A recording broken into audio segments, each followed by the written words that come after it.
Housing prices and interest rates are on the rise, so that begs the question, is now a good time to buy? With that sentence, the answer would be no, but that's hardly the full picture. So in this video, I'm going to walk you through some real numbers so it can help you decide if now is the right time for you to buy. We're going to talk about the dreaded 2008 crash and why now is different. We're going to talk about the cost of waiting, and then I'm going to give you some tips on how you can decide whether or not now is the right time to buy. So let's jump into it. Hey, what's up guys? I'm Ben Sun. Welcome to my channel. If you've been here before, welcome back. If this is your first time, welcome for the first time. I don't just talk about impending doom. I also talk about things like personal finance, investing, and real estate. And I upload once, sometimes twice a week. So if that interests you, please hit that big red subscribe button. So everybody, including the people on YouTube, like to compare 2008 to today. But 2008 was diametrically opposed to what we're seeing today. In 2008, there were too many homes and not enough buyers. Here, there are not enough buyers and too many houses. And in 2008, because there were too many homes and not enough buyers, people weren't able to get out of their homes and the home prices dropped, the bubble popped, and people had to go into foreclosure. People were over leveraged on their houses. They were taking out second mortgages and using 100% loan to value. And a big reason is lenders were pretty much unregulated. I hear a lot from elders in the industry that said that they didn't have to verify income on their borrowers and they didn't have to document the borrower's ability to repay. That's completely opposite today. We are highly regulated and we have to verify not only our borrower's income, but their ability to repay a loan. And a huge complaint now is that we have to document too much. We have to collect too much information from you to get pre-qualified. And I know for those of you that have went through the mortgage process will back this up. You have to provide so much information to your lender to get qualified when you know that you can make the payment because you've probably been paying more rent than you would for your actual mortgage. Now, that doesn't mean that the market won't crash.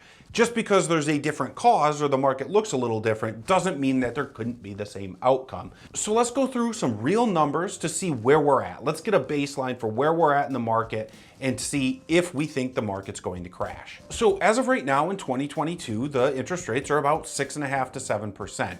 That's up from about 3.5% to 4% from earlier this year. In the median home price, given last available data, which was Q2 of 2022, it's at about $440,000, which is about $57,000 higher from Q2 of 2021. Now, one of the major changes that we've seen, aside from interest rates rising, is that homebuyers aren't as willing to pay the $30,000, $40,000, $100,000 over appraised value like they were before. In early 2020 and 2021, borrowers were getting into bidding wars and they were paying the $30,000, $40,000, $100,000 over the appraised value of the home, meaning that the home value appraised for one thing and they were saying, hey, I don't care, I'm gonna pay over what the home's worth. This created an artificially high market. The homes were never worth what people were paying and they were doing it anyway. And that's pretty much stopped, but there's still a 3.8 million home shortage in the US, meaning there continue to be many more borrowers than there are homes for sale. And this is exacerbated in the lower to middle class areas. And with the higher interest rates, you might start to see that shortage shrink because a lot of those middle and lower class area borrowers are starting to get priced out of the market. So what does this all mean? It means that there's nothing really suggesting that the housing market's actually going to crash. I hear people say all the time, housing prices are going down. Remember that people were overpaying for the home. The housing prices have gone down, but the value of the home has actually gone up. Remember, the value of the home is what the home actually appraised for.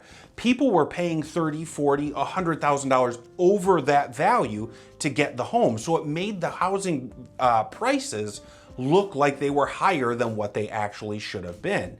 The value or the prices are starting to go back to what the home's value is, meaning if a home is listed for $340,000, it appraises for $340,000 and you pay $340,000. Not the home price is valued at $340,000 and it's listed for $390,000 and then you get in a bidding war. That's what was happening before. And again, it artificially inflated the market. So given the data and given the trends that we're seeing, let's talk about one of the most important factors that could influence your willingness to buy, and that is the cost of inaction or the cost of waiting to buy the house. And again, I'm going to use some real numbers here for you so that you have a better opinion on whether or not you should buy. So in early 2021, The median house price was about $369,800, and the interest rates were about 3.25%.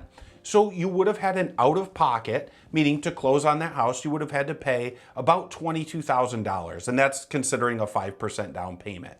And your monthly payment would be about $1,528. And that same house now would be about $440,000. Your interest rate's going to be in the 6.5% to 7% range, and you're going to have to come up with about $25,000 out of pocket and pay about $2,642 per month, which, if my math's correct, that's about $1,114 per month more than if you would have bought in 2021. Now, fast forward to early to mid 2023, housing prices are expected to rise at a slightly slower rate, but at a rate of about 1.4 to 2.5%. Now, if we split the difference at 2%, that same house would be worth about $450,000. You would have to pay $2,844 a month, and you would have to bring in about $25,000 out of pocket to close on the loan. And that's assuming about the same rate as today. The Fed is expected to raise their interest rates from about 3.25 that it is now to about 4.5, and that is going to raise the mortgage interest rates. They're not directly tied, but generally speaking, once the Fed rate goes up, the mortgage rate follows to a certain extent. So you could even see a higher than the $2,844 monthly payment. So if you wait, you end up paying more out of pocket, you end up paying more for the home, you end up paying more in interest rate, and you end up paying more per month.